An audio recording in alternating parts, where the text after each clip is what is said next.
And now, another tale well calculated to keep you in suspense.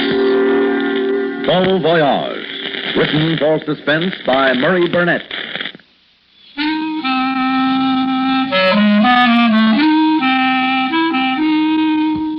I looked at my watch. It was 6:16 of a Friday evening. I knew I had exactly 17 minutes before Hank Wilson, the night watchman of the bank, would be somewhere near the front door.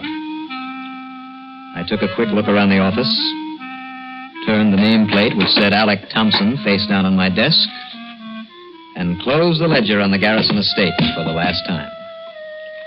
Then I opened the box containing my new sports jacket, took out the jacket, opened the right-hand drawer of my desk, and proceeded to fill the box with bundles of crisp new banknotes totaling $200,000. I packed them neatly in the box, getting a tremendous surge of satisfaction as each bundle slipped into place. Each bundle represented a neat withdrawal from the Garrison estate, which I was handling for the Intercity Guarantee and Trust Company. A withdrawal which would take them a few months to unravel when I didn't return from my 2-week vacation. I carefully tied the twine around the suit box exactly as it had been tied. As I put on the exceptionally loud sports jacket, which the box had contained, I glanced again at my watch. Plenty of time. I walked over to the closet door, opened it, and looked at myself in the mirror. I knew it was foolish, but I couldn't resist patting myself on the back. The jacket covered my business suit jacket perfectly. No one could see that I was wearing a jacket over a jacket. And then, satisfied that I had left no loose ends, I closed the closet door, turned, walked to my office door, opened it, and started down the long corridor leading to the street and escaped for me with $200,000. I looked at my watch again. It was 6:29. I was 4 minutes early, but Hank would be within earshot. I decided I couldn't wait. Hank! Hank! Coming, Mr. Thompson. As I heard him start down the corridor toward me, his footsteps kept time with my heart. I had staked everything on my knowledge of Hank Wilson and his habits. But I knew he was supposed to look in the box that I carried under my arm.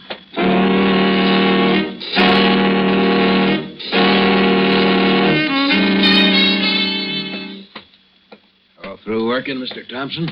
All through, Hank. You're all set for your vacation? Mm-hmm.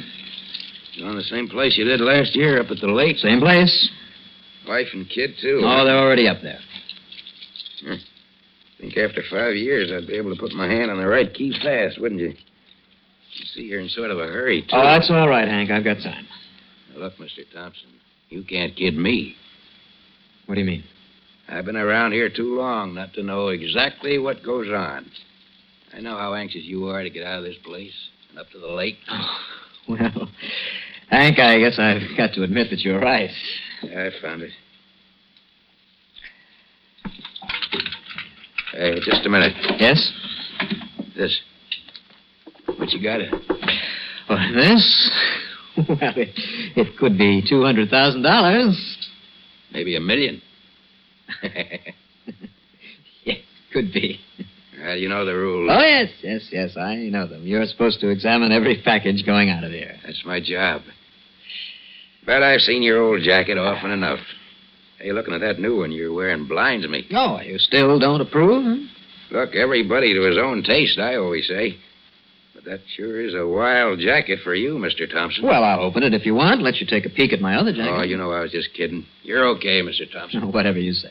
Like I said before, I've been around here too long not to know just what goes on.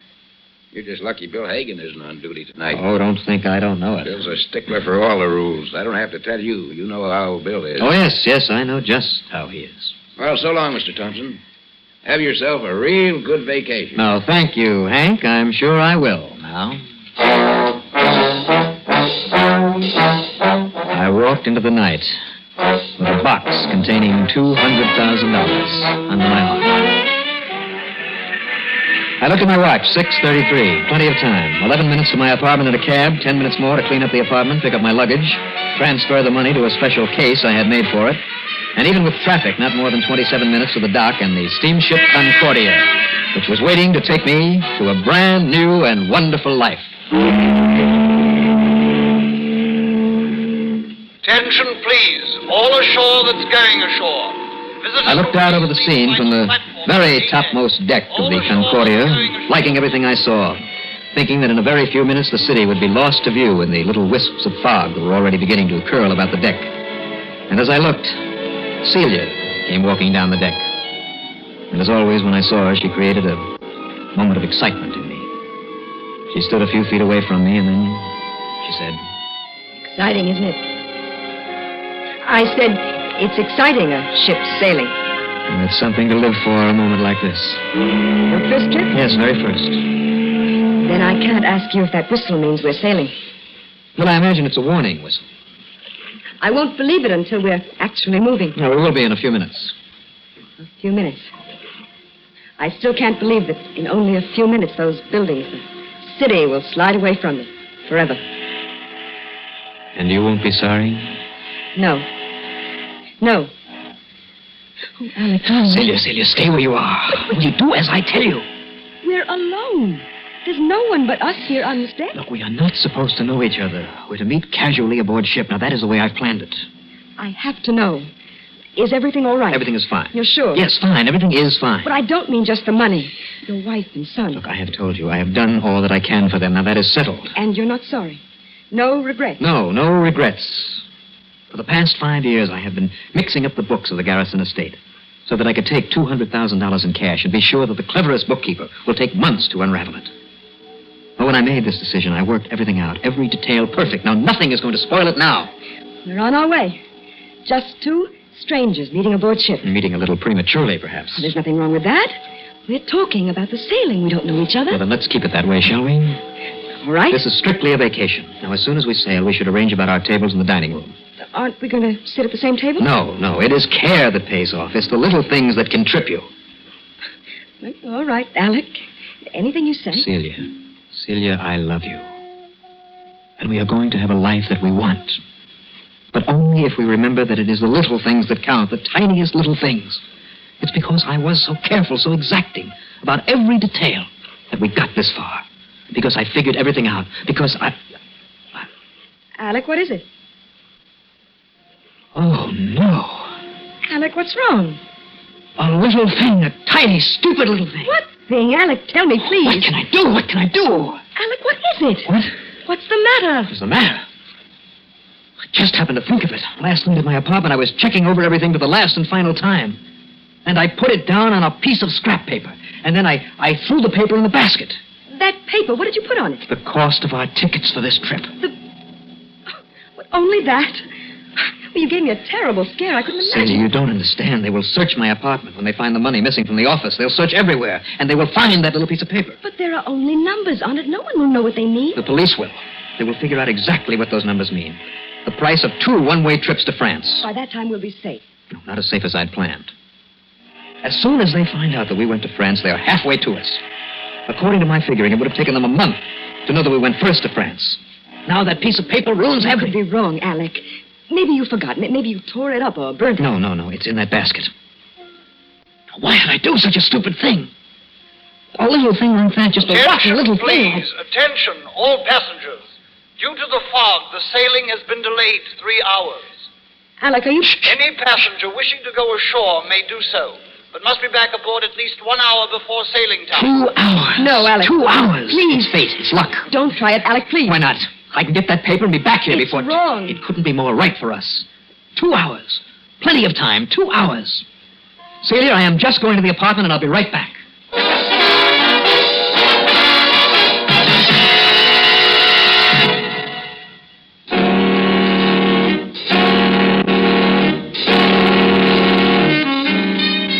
I was lucky.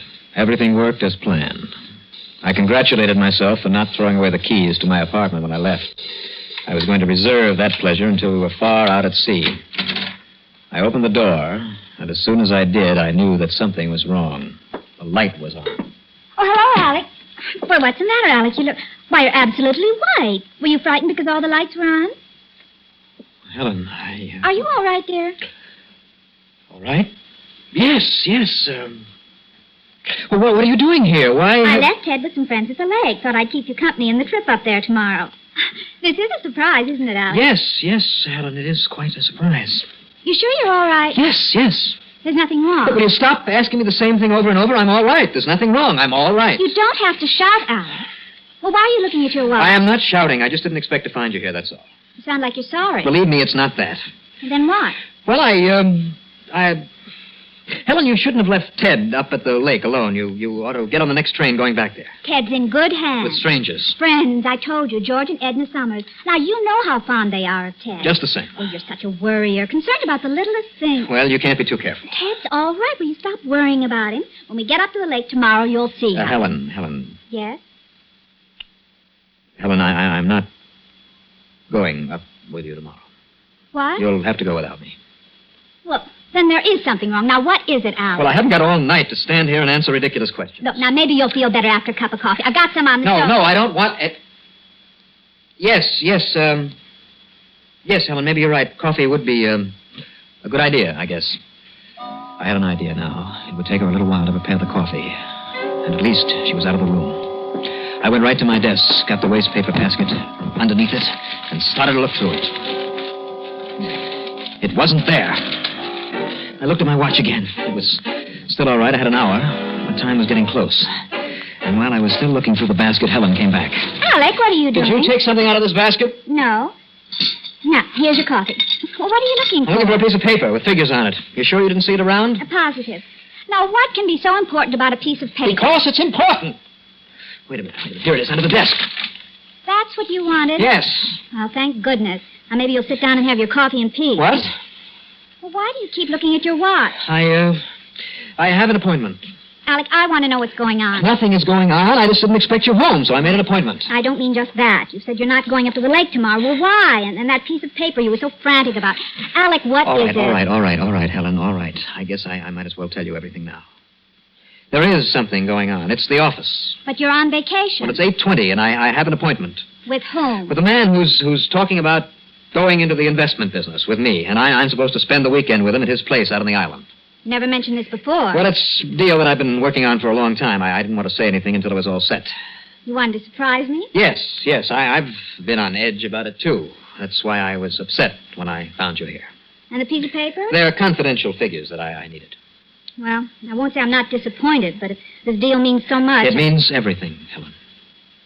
It's my one big chance. If this falls through, I'll never have another. I know that. If I fail now, I'll be stuck the rest of my life. And, Helen, look, just in case I don't get up to the lake by Monday, don't you worry. But you said the weekend. Well, it may take longer. I sent you a letter up at the lake telling you all about it. You would have gotten it in the morning. I didn't want you to think that something had happened to me when I didn't show up tomorrow. But, Alec... Helen, trust me. Believe me. Why shouldn't I trust... Helen. I absolutely cannot be late. I'll get it. No, let me. Hello. I'm just leaving. Yes, I found it. No, there's nothing to worry about. Who is it? Oh, that's right, Mr. Sanders. I'll be there on time. I'm sorry to rush out, darling, but believe me, this is vital. I was out. I was on the street. I had over 50 minutes to get to the boat. The telltale slip of paper was in my pocket. There was no cab around. Right next door was a bar. Would I have time for a drink? I needed one. I looked in. There was only one other customer. That was perfect. I went in.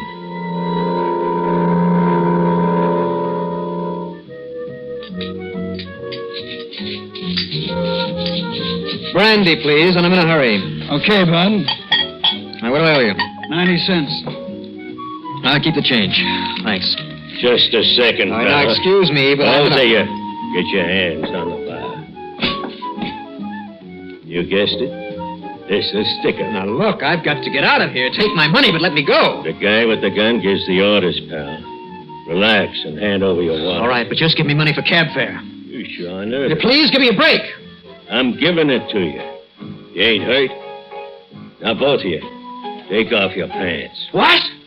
Don't give me no trouble. Off with your pants and lay down on the floor. I don't want to be in no hurry when I walk out of here. Now, listen, please, listen to me. You've got to listen to me. I am sailing for Europe. Look, here is my passport. I have to make a boat. This is one boat you're going to miss, pal. I can't.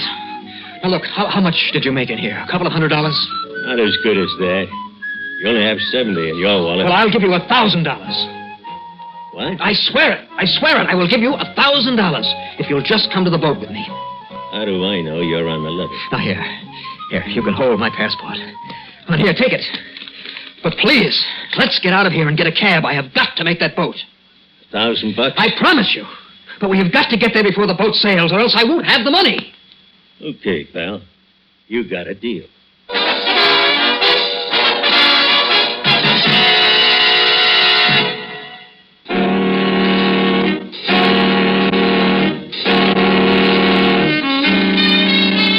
We walked out of the bar.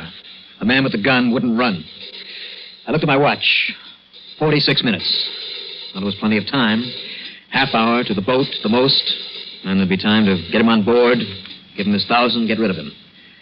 I even began to enjoy the situation. It wasn't likely that he'd report anything to the police. Well, we made good time. And then we were in my stateroom. Okay, pal. Where is it? It's right here. I'll get it for you. I just have to open this bag. Never mind. Just hand me the bag. What? I said just hand me the bag. But you want the $1,000? It's in here. I have to take it out and get I'll take your word for it, pal. Just hand over the bag. Look, wait a minute. You can't take it. Listen, pal. That whistle will blow. It'll pump the sound of any shot. Now, are you going to give me the bag? All right, here. Here it is. Thanks, pal. You're being real smart. On Voyage. All right, get me the purser, quickly. Hurry. Who is it? Me, Celia. Well, come in. What is it? What happened? I heard voices in here. What are you doing on the phone? Nothing. I'm not doing anything on the phone. Who was the man in here with you? A hold-up man. A hold-up man? Yes. He took the $200,000. But you were going to stop him. You were going to call... Yes, I was, but how do I do it? Do I tell the purser or the captain that there's $200,000 in cash in the bag that man is taking off the ship? No, Celia, we're trapped. We're moving, Alex. Now, what's the difference? We're not going anywhere.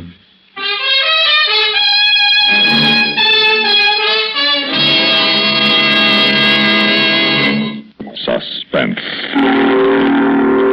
You've been listening to Voyage, written for Suspense by Murray Burnett. In a moment, the names of our players and a word about next week's story of Suspense.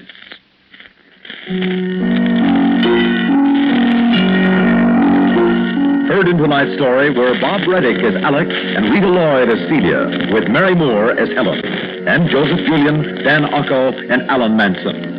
Listen again next week when we return with Reports from a Dead Planet by George Bamber. Another tale well calculated to keep you in suspense. The Kingston Trio next, followed by CBS News, then Have Gun Will Travel on CBS Radio.